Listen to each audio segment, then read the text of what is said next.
Welcome to the Better Outcomes podcast, where we discuss all things leadership, sales, and communication in Australian business. At Better Outcomes Training, we provide world-class training solutions for businesses who want to arm their teams with cutting-edge skills to lead better, sell better, and enjoy more success, purpose, and profit from the work they do. For a full breakdown of all the courses we offer, visit www.better-outcomes.com.au. There's also a link in the description. Now, on to today's podcast. Enjoy. Welcome back, everyone. Another episode, Better Outcomes Training Podcast. For some reason, the big fella's, he can't stop giggling today. What's going on?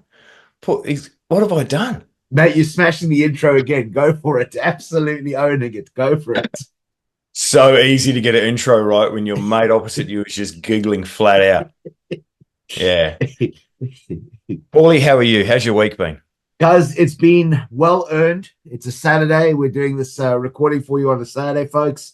For all of our listeners, it's been a hard-earned week this week. Monday and Tuesday was meetings. Wednesday and Thursday and Friday was full on days of facilitation. But great people.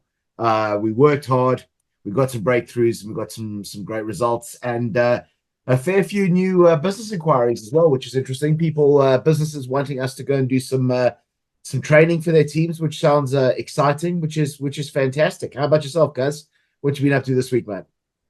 Hey, busy week this week. A couple of boys down and lots on. So it's that time of year again where everyone's come out of the winter slumber, watching footy and rugby and whatnot, and then the sun's come out and they've realised, geez, we better get something accomplished before Christmas. Yeah. So let's get everything done. Come on, boys, let's hit it. So it's they've all come out of the woodwork, as it always is, Christmas rush Sure. in the construction industry, and I'm sure a lot of other industries out there as well. So big weeks, but it's been an interesting week. Learning lots of stuff now, kind of transitioning into the new role at work. Transitioning into a bit of a off the tools kind of manager role, supervising and organizing role. Legendary. And it's good. It's really good. It's challenging. And you so deserve this, man. And the business is going to fly with you in that position. Absolutely fly. So good to see, man. Yeah, we'll see how that goes. But getting even just learning new stuff, it's kind of deep end. Yeah, it was this week because a couple of the more experienced guys were away, so it was quite deep end, and it was jumping from on the tools and putting bolts in holes to jumping in a crane to jumping into a ute and having a meeting and things like that. So it was a good week. It's a good week this week, and exhausting early morning starts. Nothing like getting You can have a morning routine or anything you want to get yourself going in the morning. Maybe do some breath work, or you have a coffee and you go for a walk. Or twice this you should try this, because twice this week I was out of bed and at work at 5 o'clock in the morning. Driving. You were at work by 5 a.m. At work at 5, in a truck at 5 o'clock in the morning, driving from where our yard is, right into the heart of the CBD, Little Lonsdale Street, 4.5 meters wide, in trucks, dual escorts, and you can't see anything out of the mirrors. You're trying to aim to miss things that you can't see. That's how you wake up in the morning, man. I tell you, you don't need coffee. That adrenaline rush is real, yeah. Oh, you get it going. So it's actually not too bad in the morning. In the afternoons, coming out of the city when you're wide and heavy in trucks is always, I'll tell you what, it gets the blood pumping. I'm sure, man. So, but a big week, and as per usual, but we need to finish off. Well, I don't know if we can actually finish off this, because I think there's a lot to what we talked about last week, which is dealing with difficult people. Yeah. It's quite deep. The more you look into this, and the more you try, and I've been trying to learn and new approaches and just ways of even arguments to diffuse, or even avoid arguments completely by using different words and asking questions in different ways. This topic is monstrous. It is.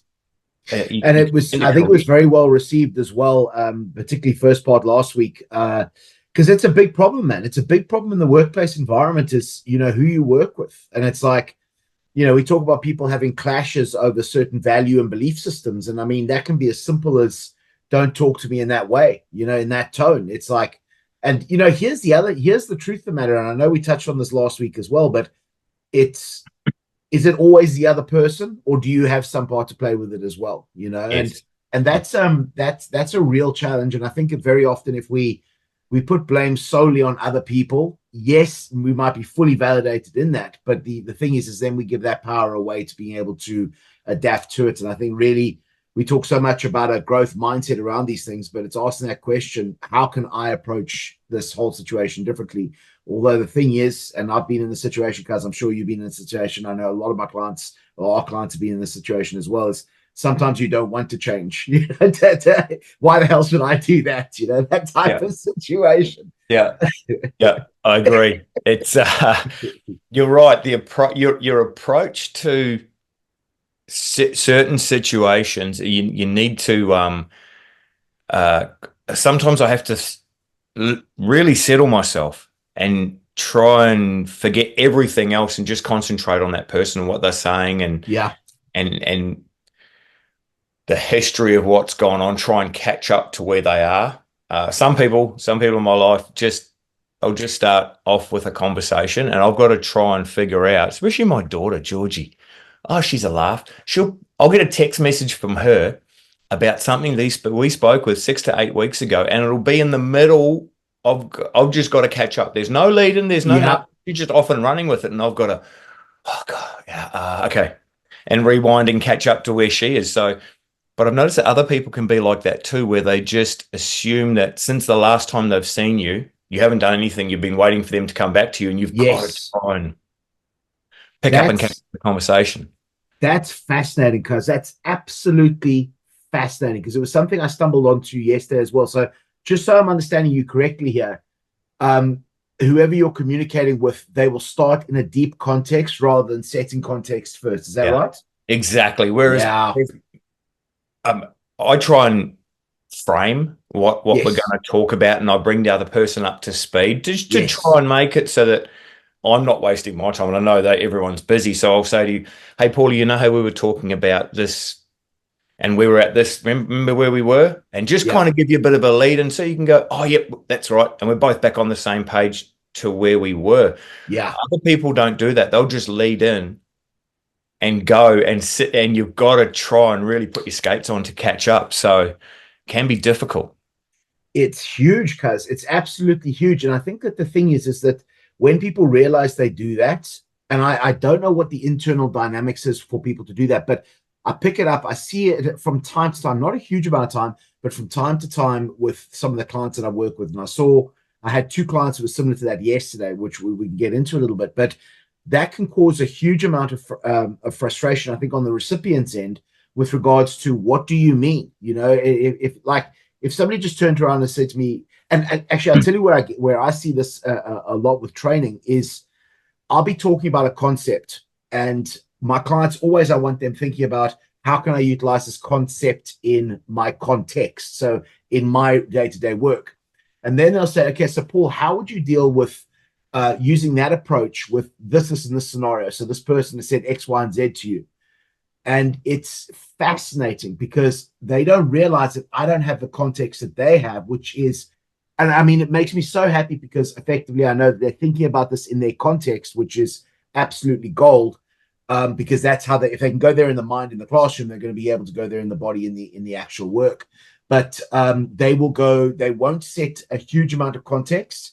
They'll just communicate it as they're thinking it, which is beautiful to see, but very challenging to take on, because and I'll actually pre-frame this when I'll say something along the lines of, before I start training people, it's like, listen, folks, if you have any questions, please ask me.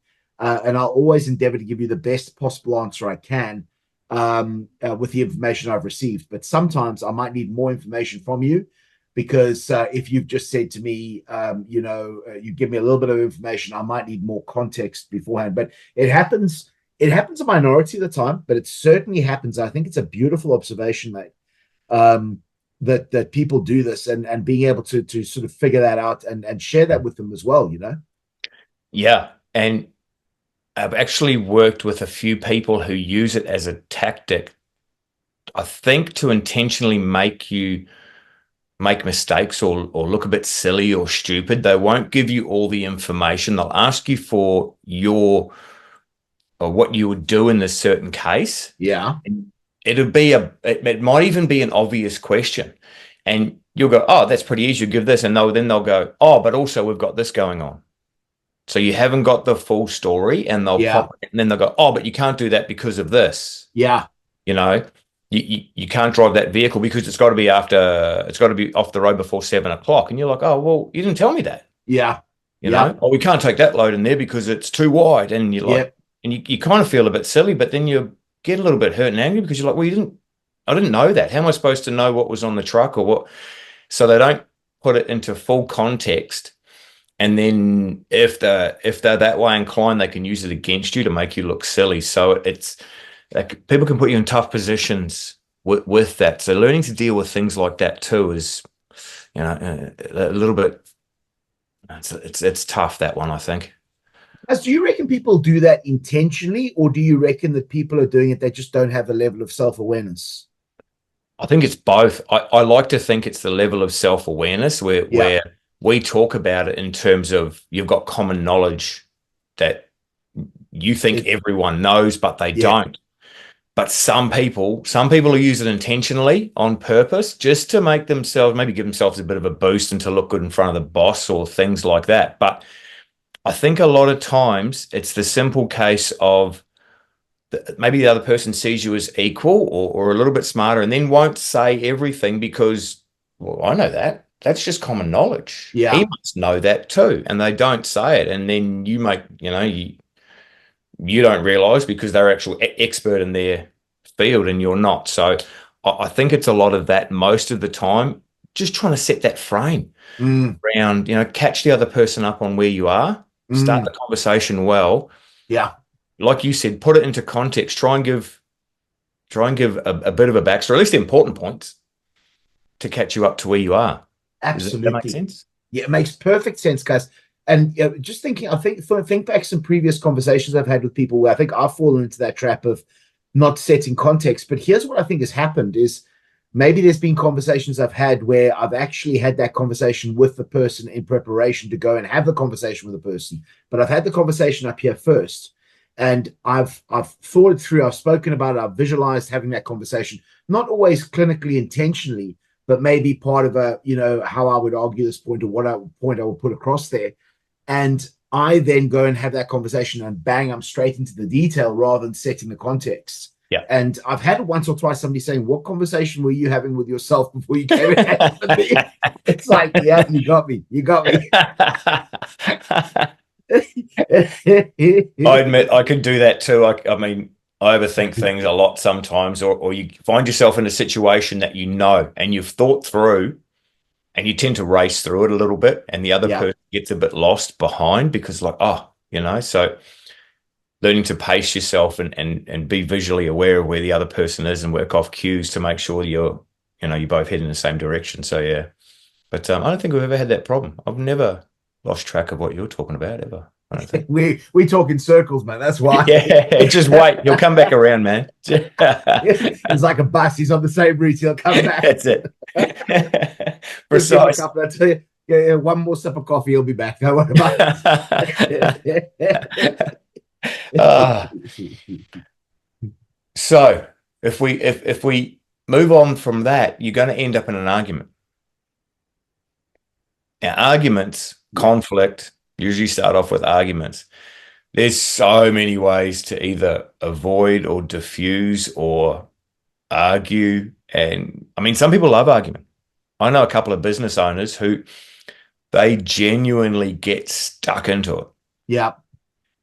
But they have been doing it for so long and they come at it from two different sides of the table, from two different worlds, good friends. They end up with a result that's way better than what either of them had at the start, regardless of whose good idea it was or how good the original idea was. The other one will manage to not so much tear it down, but to push back and poke and prod in all these different areas, and they're really successful. So there is a way to argue. There is an art to arguing. These two guys just get into it. Because let's just be clear on this with regards to the difference between spirited debate from a point of view of critical thinking and problem solving versus the word what I would consider as far as argument. And this is actually a great point, because very often I see conflict happen when we use one word that can have different meanings to different people, and at different times as well. So there could be spirited debate around sort of critical thinking and problem solving. Geez, I think there's a ship going past the toot toot. Oh, really? And then there could be an argument, which is where I think that often people get into an argument over certain things, where that some of that degree of negative emotion is getting involved in the conversation. Where it starts to become personal. Can be a big difference between the two. Yeah. Where in a spirited debate, a well-meaning spirited debate. So both parties stay on facts. Yeah. And your side of the fence, and you listen to what the other person's saying, and as opposed to when it descends into an argument where it starts to get maybe a little bit personal, and you start to what you say a lot, where you're not listening to hear them, you're listening to reply. Yeah. So I think that's where the difference would be from me. So that's a very good point. Yeah. I mean, I think certainly from a business owner's point of view and an entrepreneurial point of view and a critical thinking problem solving point of view, you want to have that debate because you want to have those different points of view around the table. And I think that as long as everybody is well-meaning in their approach and egos are not getting involved or egos are not getting bruised, then I think that is absolutely what we want as far as business goes, particularly with planning, particularly with that critical thinking, problem solving, all of these different things. People playing devil's advocate. I think that's one thing, and I think that we want to be able to have that.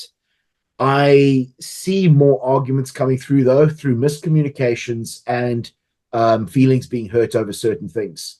And we know we shouldn't take it personally, but I just say again, training so many people, you see patterns, and you see the same look in people's eyes sometimes when they're explaining something to you. It's like, I get it where you're coming from. You can sense the concern that is coming out, and they think they're talking about one thing, but you can understand. It's like you can understand where the emotion is on that as well. I think there's a lot of aspects around that. Again, but here's the other thing, man. I know for those of you listening to us on the regular, folks, I apologize for saying this, but if you're all right in yourself, then it's much easier for you to be charitable with the interpretations of somebody else.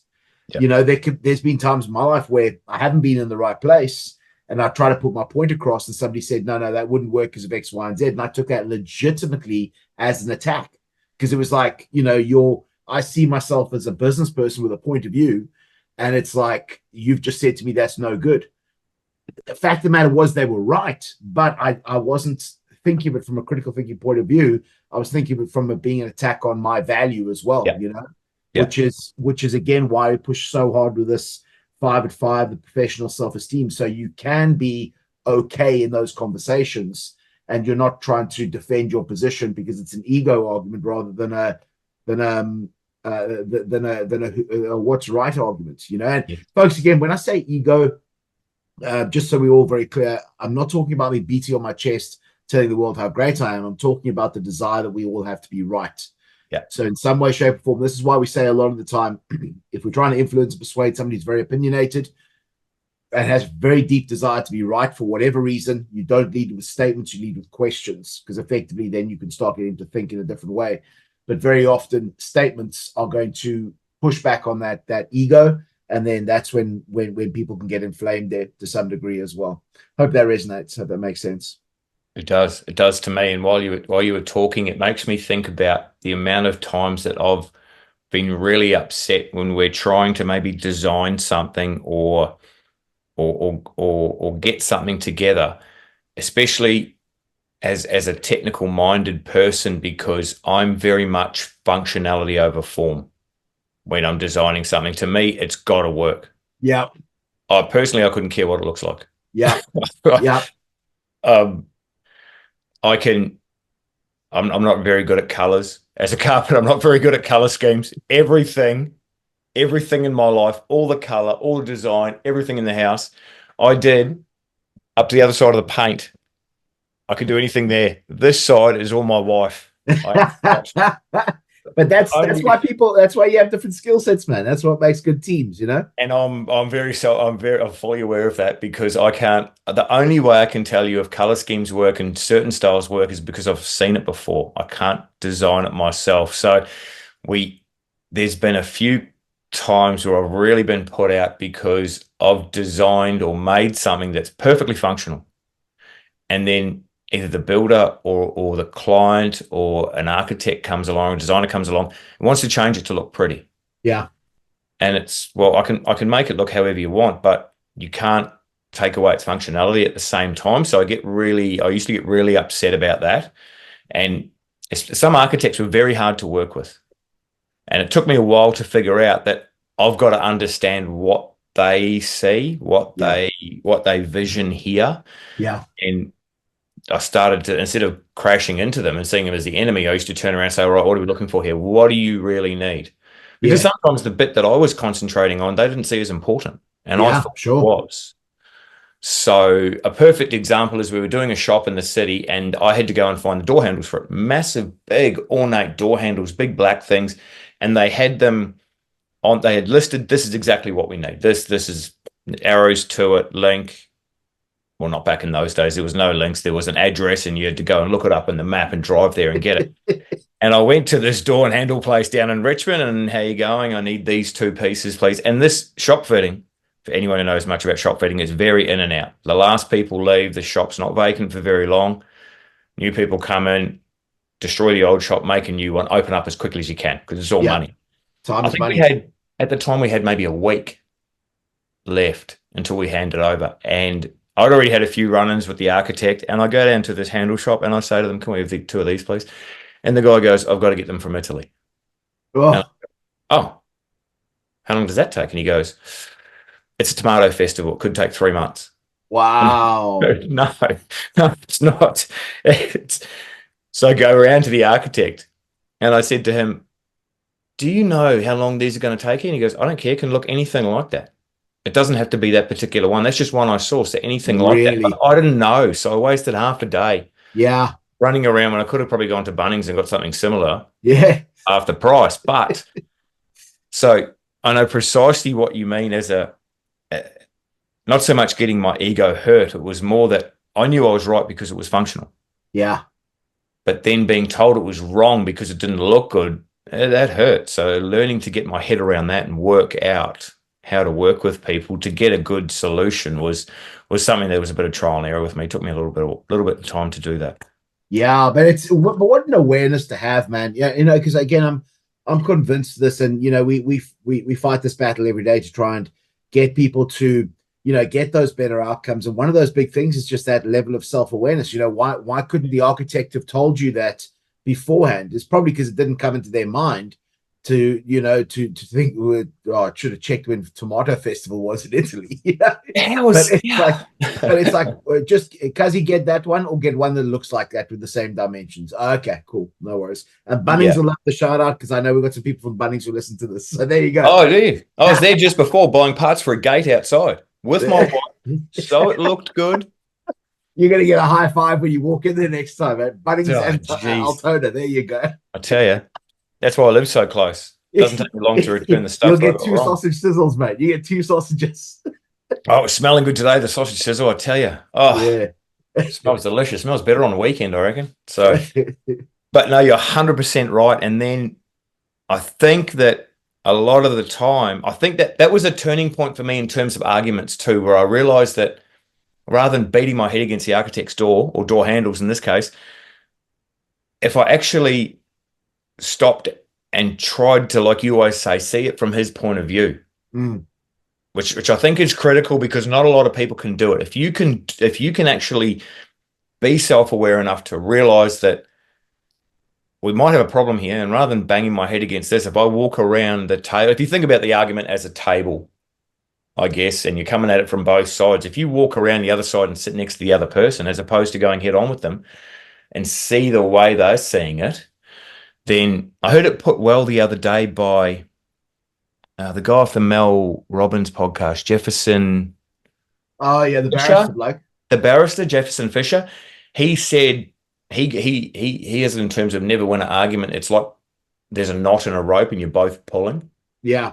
And the knot just gets tighter. So no matter, even if you win the argument, the knot's still there. The problem Yeah, there. absolutely. Yeah. So it's a case of, why don't you come over here and help me untie this knot together, and we'll see how we go. Because, and if you think about it, that analogy works pretty well, because if you pull really hard and you beat the other person, like in a game of tug of war, Yeah. well, you've beaten them, but the problem's still there. The problem was the knot, and it's just got tighter and harder. And now you've got to work harder to undo that and work that problem. So maybe think about it in terms of that, and remember that it's not always the other person that you're trying to beat. It's the problem in the middle. Yeah. You both probably have the best intentions to figure out, but you're coming at it from two different ways. Yeah. Yeah, absolutely. Absolutely. And it's, but again, it's just creating that awareness, and we know about it because we talk about it, we deal with it on a day-to-day basis, but just creating that awareness in people's minds is such a big thing to do. It really is, it's, they don't see things the same way as you do. But the thing is, as human beings, we only have really one point of reference, which is our own. We can talk about empathy and all of these great things, but people are shocked when they discover that other people got different points of view to them.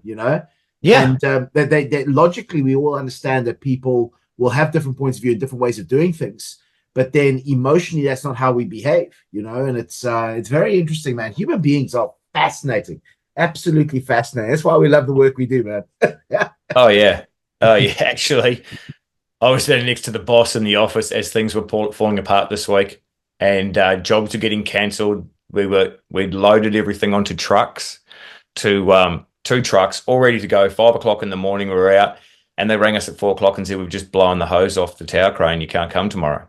Wow. And you come after 9 o'clock. We're like, we can't bring trucks after 9 o'clock. You can't. Yeah. You can't drive the wrong way up the middle of Elizabeth Street illegally. Allegedly.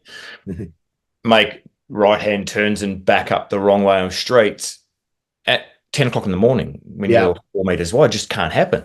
Yeah. And trying to get that. And then there was other things going on. And I stood and looked at, and one of the directors of the company was just standing there calm. Like, he was in the middle of a hurricane. He was just standing there calm. And I said, has it always been like this? And he goes, 30 years. It's always the way. It's always the same. And I said, this job is actually pretty bloody simple. And he goes, is it? And I said, yes. As long as we don't involve anyone outside of this office, this job would be the easiest job in the world. He goes, it would be. But that's not what we do. We don't get paid for the easy ones, mate. We don't get paid for that, mate.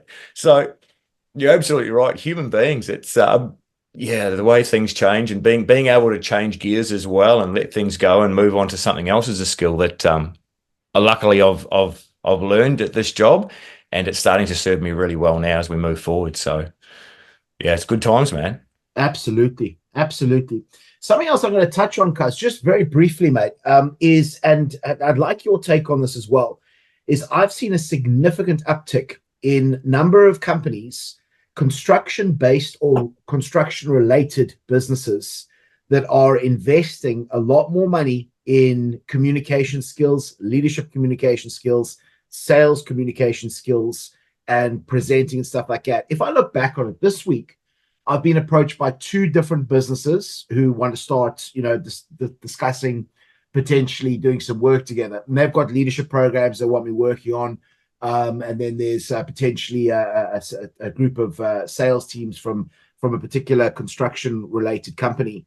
And I ran a course on Friday for another client, and there was almost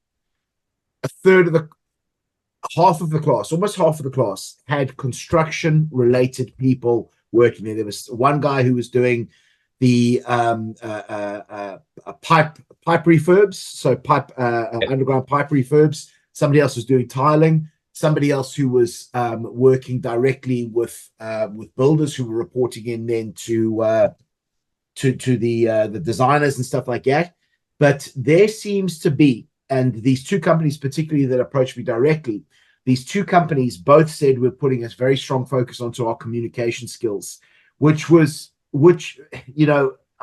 thought about this for a while, and I know we've got a few clients that are very construction related, but with regards to, I think that there's more and more firms who are starting to realize that there is a sort of a niche market there, where if we can start selling at a higher level, and that has a whole approach, so we, all of our all of the people who work for us, they've got their uniforms. They're always smartly turned out. They are able to influence and persuade. They're really able to build value into the offering and stuff like that.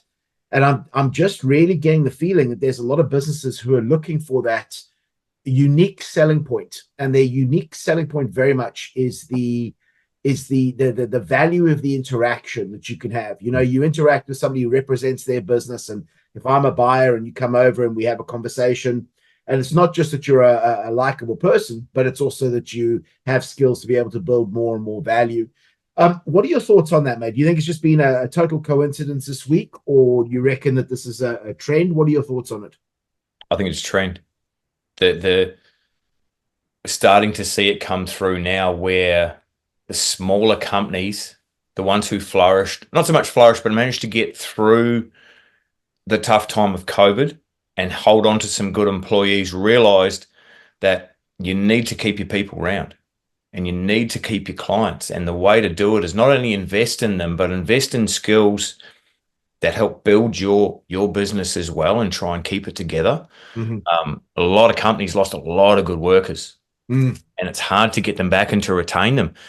And they're starting to see the value in everything that you talked about. They're really starting to see an uptick in, we put more effort, not just the result of what it looks like at the end, but the whole experience all the way through, start to finish. And it's even whether they win the contract or not. To some of them, it's irrelevant, because they want just to be known that this is how we operate. This is how we do business. We may not have got along this time. That's absolutely fine. We'll catch you on the next one, because we're going to be here. I think there's that mentality shining through. Yeah, well, I mean, I'm certainly seeing it on the training side. I'm looking forward to having some deeper conversations with some of these companies with regards to what they're seeing in the marketplace. So is there sort of a slightly less price sensitive target audience that they're going after, which would be an interesting conversation. But I love the way that you said that with regards to it's all part of the experience, the buying experience, because I'm convinced, man, people buy, people love to buy, they just hate to get sold to. And I think the difference between me feeling like I'm being sold to versus me actually wanting to buy is that experience of the interaction with the company. We can all name these big aspirational brands, like some of the handbag brands, or watch brands, or car brands, or what have you. They're big aspirational, so it's sort of a bit of an aspirational purchase there. But seeing more and more businesses starting to create that niche of, we add more value as part of the process, which I think would go some way towards creating peace of mind. And I don't know, it's interesting. And again, as we've said a few times, having the blessing of training up to 200 people a month from so many different industries, you start seeing trends. And this is definitely one of the trends I've seen. Well, I've started to notice over the last few months, which has been very, very interesting to see. And obviously, I like it because working in construction is not something I do at the moment, but certainly something I have spent some time doing, and is very, very close to my heart as well. But getting in there and being able to really work on those communication skills and leadership skills. Really, I'm noticing it in the business demands there, which is great. Yeah, and look, I've been saying for a long time that the disconnect between in construction, because that's where I'm from, the disconnect between the office and the site, the office and the tradies is just getting bigger and bigger. The way a lot of companies are run, and all the way they want to do things and whatnot, is not the way that it's passed down onto site. The information exchange is too different. It's chalk and cheese. They're just not speaking the same language at all when they're trying to communicate. And I think a lot of it just comes down to bad communication, poor communication right from the start. And just everything snowballs from there. You can't meet good deadlines. If you don't know what you're doing, you can't make good products, you can't organize yourself. That the ramifications, the flow-on effects from simple communication skills, the miscommunication is massive. So for a long time, I've been saying, we got to try and fix this. We got to try and fix it and make it easier. It's not that hard. It's really not that hard. But hopefully now, the revolution's starting. We're starting to see starting to see a bit of a change. It'd be really good to see. Absolutely. I mean, I could only imagine how much of an impact better communication would have, or good communication would have, on things like managing time frames and not having to explain yourself 2 or 3 times. There'd be a time cost implication on that, or the point hasn't been communicated well, and somebody heard something very different to what was actually being said, and then they go away and do something that wasn't actually required, and there can be implications on that as well. Yeah, interesting stuff, man. Interesting stuff. Good to see. Yeah. I think a perfect example is a company I used to work at, and they did modular homes where we'd build them in a factory in a massive warehouse, and then they'd literally get taken apart, split down walls, taken apart, put on trucks, transported out to site, put back together with cranes, and then joined back up and finishing pieces and whatnot. The timeline was so tight. Really? A year. It felt like I'd been there 10 years, because on a construction job, especially towards the end, you tend to have a lot of trades in the one spot. There tends to be a bit going on. So there tends to be electrician fitting off all your lights, your switches. You've got a painter painting. You've got the tiler finishing off, the plumber's fitting off all the taps and the hardware, the carpenter's doing. So there's a lot going on, and it's quite busy. You need a good crew to get along with each other. Yeah. It was like that every day at this job. Every single day, because the timelines were so short. Instead of a year, it was 16 weeks. That's what you had to build the house, start to finish. It turned up as a steel frame, 16 weeks. The amount of times that things were changed and not communicated, or we were given the wrong information, and it would, on a normal job with normal timelines, that's fine. You've got that breathing space to go, whoo, lucky we caught that one. At this place, everything was already done. This wall's in the wrong spot. In a week, we could have moved it. And the week at that job, it's got tiles on it. They're ready to fit. Wow. So the mistake is compounded massively, and it happened all the time. And it was just so demoralizing. Yeah. I hate doing things twice, and I hate seeing money getting wasted for no good reason, and things getting smashed off the walls and stuff moved. And it was just, it really concerned me, that place, because things would change and no one would tell you. You'd come into work the next morning and someone had gone and put the plans that you had on the wall, they'd remove them and put another one there. Wow. Everything's wrong, mate. We've got to do it all again. So she was. Yeah. Simple stuff like that. Yeah. Again, with a bit of awareness and a bit of experience with that communication. Yeah. Yep. So I think communication is a massive one, especially on site. And I'm hoping that we start to change it. Leadership, some of the younger guys are good. I'm trying to use a lot of it now and make people aware that it's small things, and even just the acknowledgement that you've heard what they've said. Yes. Repeating something back to them changes the whole relationship. And not only that, it then opens them up to you. And they're like, oh, sweet, this guy listens to me, so I can actually talk to him. Yeah. Come back and talk to me instead of talking to someone else. Because he knows he feels listened. He knows you listen to him. I'll go and speak to him. And could you give us an example of that, Cuz? There was a couple of times this week where we were talking around just the basic logistics of a job. And what we do is quite involved, and there's a lot that goes into the planning of it, and just trying to make all the pieces fit and work. And a couple of times, one of the guys I work with was saying stuff and the other side wasn't listening. It was a four-way conversation. And when it came around to my four-way conversation and no one was listening, when it came around to my turn, I just simply said, well, it's just back to what Maddie said earlier. Yeah. Like exactly what he said then. And they went, oh, and Maddie was like, yeah, hey, wow. He listened. Yeah. And just the fact that I spent half my time just sitting there listening to everything and trying to wait while everything was laid out on the table and everyone put their ideas in, and then go, okay, that's good, but that's not going to work. because that truck's too wide, and then we can't do this because we need that over there. And there was a couple of times where I said, we just need to take it back to basics. This is exactly what we have. We need this, we need this, we need this. How do we make that work? And they're like, oh yeah. Yeah. Simple stuff like that, where even repeating someone's name back to them. So you remember which is very difficult for me, because that's why they call me Cuz, because I forget everyone's names. In the construction industry, half the time they've got it on the back of their helmet, so you know whose helmet it is. So if you forget someone's name, just slide on around, have a look. Oh yeah, Robbo, how you going, buddy? So, but the fundamentals, the basics that I put in, it was a big week, so I was just sticking with nice, clear communication, nice and simple. Try and keep as calm as possible and level-headed. Yeah. And wait till everything plays out instead of, jumping. That can have a massive difference in all the relationships around you.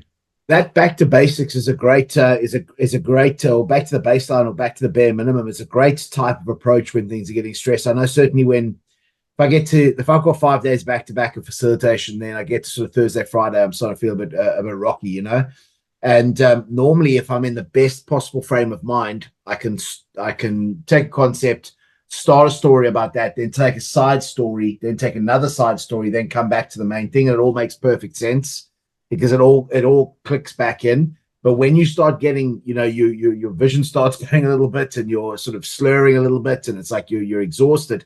It's just like, I remember once or twice saying to myself over the last few years, it's like, mate, you're running on the fumes of a gas rag here, It's like, just keep it basic. And it was just like, bang, just no round the houses or anything like that, just straight down the line. And it's like, yeah, secure your bases, then you can make pretty things afterwards. Exactly. And especially when there's a lot going on, when there's a lot of moving parts because no decision's simple. Nothing's easy. Nothing is just, one level. There's levels to everything. And when it starts to get really complicated, you need to try and keep it as simple as possible. You need to really, even if it means grabbing the pen and writing on the whiteboard, this is the basics of what we need for this to work, and everything else is just fluff around it. Don't worry about everything else. Let's just get the basics in, work all the basics out, because like you said, you can tangent. Oh, we can do this. Oh, we could do that. Oh, yeah. And you've wasted all that energy and time on something that wasn't going to work because you forgot about the number one. Yeah. So that happened a couple of times. So this week, I did it myself a couple of times, just thinking through things. So just bring it back to basics. Bring it back to making sure I know what I want. Writing stuff down, which always helps with me. So things like that. And then you start to get a bit wound up, you get a bit tired, and you're wasting energy that you don't have. We've talked about that before, eh? So absolutely, yeah. Yep. I guess and active listening is a good one.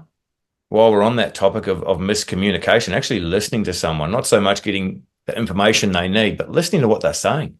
Yeah. Really listen to them, Don't just listen to reply. Listen to actually hear what they're saying, their point of view, regardless of how right you think they are or how wrong you think, they are, or how right you are. It's a game changer. It really is. Just listening to what people are saying, how they're saying it too. Yeah. It's absolutely. And I think just a trap just so all the listeners are aware of this trap that I think often we can fall into is, as soon as and I think it ties in with dealing with difficult people, often we have preconceived ideas about that person from negative past experiences with them. And, often that negative emotion can come in a lot, and we can just sort of discount what this person's saying. But I think, and that just, it amplifies the whole frustration factor between both parties, because if I'm thinking, whatever, and I'm just going through the motions, what that feels like. I know what that feels like. And it's like, then you think, well, he's not listening to me anyway, so why should I give a damn, and it just gets into a negative downward spiral. Yeah. That's it. Negative downward spiral. Nothing happens. Deadlines get missed. It just, it's I don't think there's any good side to miscommunication. It just creates so much more havoc. Yeah, so absolutely. I think it's really good thing that we're getting quite a few inquiries about construction, sales, and leadership. I think there's been a big void there for a long time in terms of just giving people the basics of what they need to do their job. They may be a crackerjack leader. They may be like we've talked about it before, not just the construction industry, but other industries where people get promoted because they're good at their job. Yeah. Doesn't mean they're a good leader, doesn't mean they have any skills at all. They may have. You may be a natural born leader or have a lot of natural skills and be charismatic and whatnot, but I really think that, and it doesn't take long to learn the basics and the fundamentals, and it's stuff that, especially the way that you teach it, it's stuff that you can put into use straight away. You can take it away and apply it the next day and at a basic level and start seeing results. So it's something that I think is really needed in the construction industry, and it's good to see it's coming through. Yeah, well, listen, people are looking for unique selling points in their industry, and they're looking for ways to maintain their profit margins, And again, if there's no discernible difference between dealing with solution A and solution B, then it's just going to become about price, But if you can provide a better service for me, and I really feel that, and I feel people are aligned, and I have more peace of mind in dealing with you because you are consistent and you communicate in a way that I really get. Big ticket items, peace of mind is going to be valuable. So yeah, that can play through as well. Absolutely. 100%. Yeah. Construction's big ticket items, baby. Yeah, absolutely. So one more thing I want to ask you about, Paulie, is I think we'll call it feedback, and how I think there's a problem lately or recently we've forgotten the difference between criticism and insults. Yes. When it comes to giving someone feedback. And I think a lot of people either don't give the right feedback because they want to be kind to the person and therefore kind of lie to them. Yeah. Don't tell them the truth, which I think is worse. But also they don't focus on the problem, they focus on the person when they're giving the feedback, and the person makes it seem like they're insulting the person, as opposed to keeping it about the problem. Now, what can you tell me about this? Yeah, well, okay. So you used two terms there. You used insults and criticism, yeah? Yeah. How would feedback fall into that? Do you want to give me a definition of those three? Well, yeah. Well, feedback's obviously good or bad. Yeah. How we do it. What's the person's review on what happened? Criticism to me is based around what I saw was wrong with that. What problems I saw wrong with that, whereas an insult is personal. Sure. Okay. Fantastic. So how close did I get? 1 out of 3? No, listen, I wanted to understand from your view of the world. Yeah, you're good, mate. Just so I can give you the answer on this. So firstly, listen, I don't think in a professional environment we should ever be wanting to provide insults with each other. Does it happen? Absolutely, it happens. But it's not what I'm going to refer to as best practice. And again, I've certainly been involved in my share of insults, both receiving and giving. And but so I know it goes on, but it doesn't get best outcomes. It really doesn't. And that's always what's going to be our North Star here. So insults, I think insults, if somebody's handing out insults, they're either trying to do it for some degree of manipulation, potentially, or more likely they've got to the end of their tether. So they're not controlling themselves, because if you're in a managerial position, you shouldn't be insulting people. Now, of course, here's the other thing. There could be words issued and somebody takes it as an insult versus what it was actually intended as. So again, I think if you turned around to me and say, Paul, you're an F in this or F in that, then it might be, okay, I can see how that's an insult. But it's like, listen, I think you could honestly work harder. That might not be an insult. That might be criticism. Okay. It's like, okay, it might be constructive criticism. It might be a sub-communication of, listen, mate, I think you got a lot more in the tank. I think you could do a lot better than what you're doing at the moment. And I don't want you to let yourself down. That could be a very different conversation to, how I could interpret it as an insult. Okay. So I think both parties have got some part to play on this. I really do. I think that both parties have got some part to play with this. When it comes to providing, so I don't think insulting is going to get anybody anywhere. It'll break people down.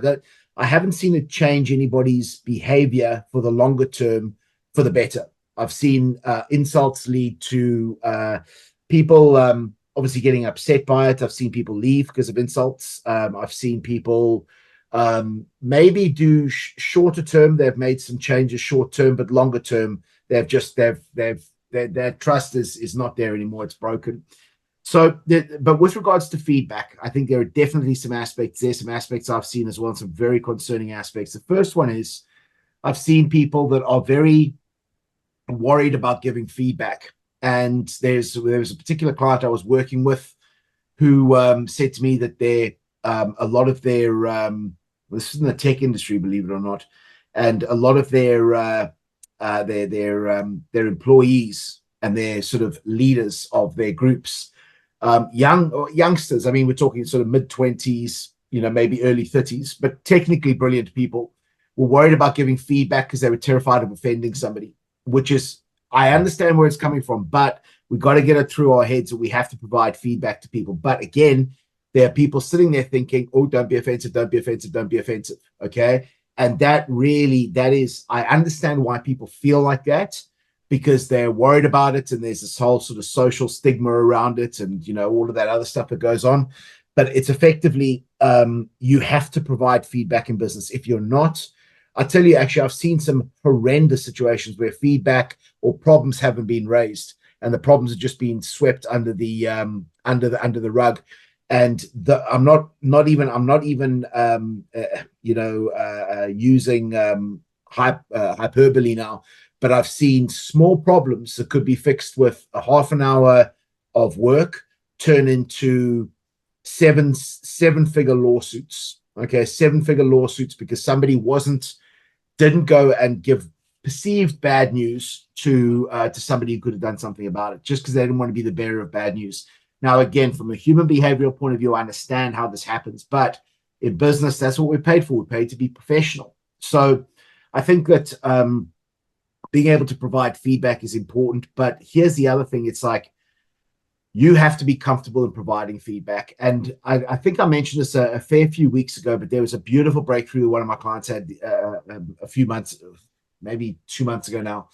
She came to me at the end of a course, and I forget which course it was. It was one of the leadership courses I ran. And she said her biggest breakthrough, she came and spoke to me on a one-to-one basis. She goes, the biggest breakthrough she had was realizing that providing feedback didn't have to be a bad thing for the person she was talking to.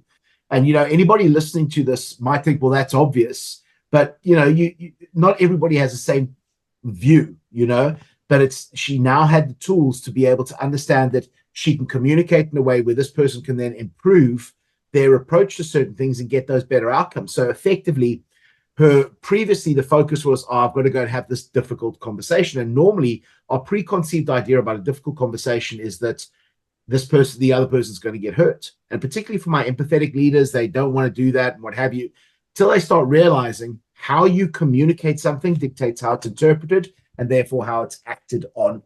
And what I find is a lot of people are very uncomfortable about providing, having difficult conversations. And because of that, as human beings, we are trying to move away from discomfort and towards pleasure. So what happens very often is people sit down, they say what they have to say, and they get out of the room. So it's not done elegantly. And very often that can leave people very undecided. So the recipient of the bad news can be very undecided there, because the person doesn't want to be involved with it, and therefore it's not elegant communication, and that's never interpreted positively. So feedback is important. It really is. And that sounds like a stupid thing for me to say, because it's not profound or anything like that. But it's something that when you really build a nice culture, when you build a good culture of business, and you've got people who are, who are operating with the same winning mentality, and it's a culture that can be formulated. It's a mindset. It's the embracing of that growth mindset. But you actually get to a situation where people are actually supporting each other. They're supporting each other. And I know there might be cynical people listening to this saying, that's not my experience. I get it. It takes some magic, and there's some components we have to bring together to be able to make this happen. It doesn't happen overnight. But when you are able to remove a lot of the internal conflicts on a person-to-person basis, and people actually then start seeing, let's work together on this to be able to get those outcomes, then effectively you can see mistakes I've made, and it's costing me. So why wouldn't you come over and say to me, listen, Paul, just a front stab here. It's not a back stab, it's a front stab. I'm going to tell you what's up here. It's like you said X, Y, and Z to that client, which I thought was okay. But what could have been better, if you're open to it, was instead of saying X, Y, and Z, you could have said A, B, C. How do you think that might have played out? Now, if I'm in the right place there, again, if that professional self-esteem is in the right place, I'm going to be more open to taking that feedback as long as it's presented in the right way. And I think that's so important so often is how we actually communicate it, not just that we do it, but how we do it makes a difference between massive conflict or massive confidence or commitment or whatever other C word you want to use, you know? It is. It is pre-framing a conversation, especially a difficult conversation or one we've got to give feedback, is it's the only way to do it, in my opinion. Yeah. And you just have to, once you understand that the person you're giving this feedback to is stronger than what you think. Like if you set them up, like I'm going to tell you this because I know you're a strong person and I know you want the best. Things like that. I've got to have a difficult conversation with you. Bang, hit them with it. Set the tone and then, I mean, you need to be precise with the feedback as well. You can't just say, like if someone's being annoying in the office or for some reason or doing something, you can't just say, stop being a dick. Because there's so many different ways they could take that. They don't know what they're doing that's wrong. You need to say, hey, listen, Paul, I need to have a bit of a conversation with you about the way you're acting in the office, Yeah. Don't really like it when you giggle at cat videos. Videos. There you go. Things like that. Be precise about it because this is the way we're taking it. You may be completely unaware. Paulie may be completely unaware that no one likes cat videos. Yeah. And you just tell them that straight. I'm like, oh, okay, sweet. People are stronger than what you think. And I think trying to be kind by either not telling someone or lying to them is worse because it just shifts the problem down the line. And absolutely, it just ends up so much bigger than what it needs to be and puts pain and pressure on everyone else around. So, good leader who knows their people and knows what's going on with them because they've got good relationships with them already built up should be able to deliver news when it's needed and in a really effective way. Absolutely. That's the ideal thing. But again, the other aspect of this is it doesn't happen overnight. It's like even with many, many years of working on those skills, there's been times where I've provided feedback and it's just like, I could have done it better as well, and there's sometimes that, this has been a heavy addiction for me, this working on these communication skills and stuff for many, many years now. But, sometimes even I'm battling to figure out the best approach on this, But the more we work at this, I think the better we become with communicating with ourselves and communicating with other people. I think that ultimately dictates the best outcomes in life, Agreed. So many problems come from just little simple miscommunications from both sides. Yeah. In so many different ways that it can be solved quite easily, in my opinion. So maybe I'm just looking at it with different eyes now that I'm aware of all these superpowers that you can learn. Yeah. And I think it, if you do learn these things, it reduces the amount of stress and frustration that we have as individuals.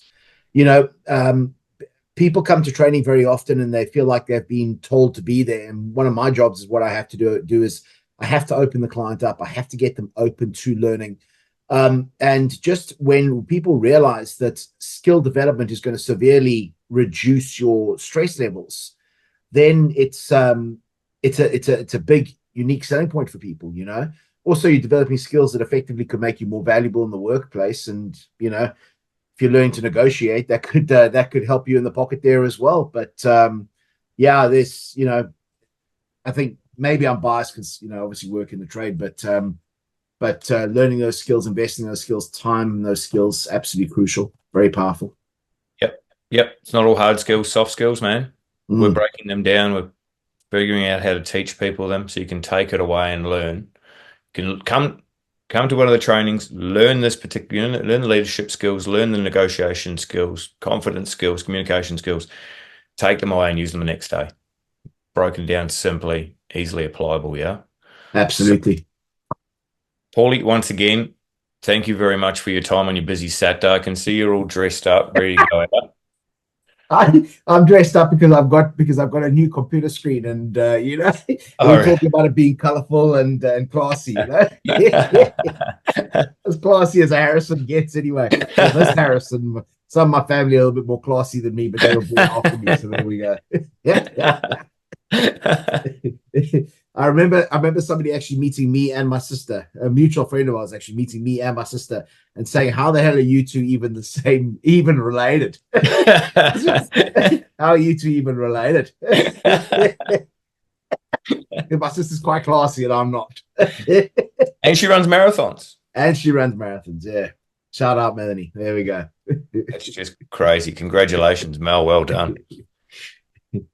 Thank you, everyone, for listening. We hope this little podcast is helping people. I know we get some feedback, some good feedback, and we appreciate all of it. Thank you all for listening. Have we got another webinar coming up, Paulie?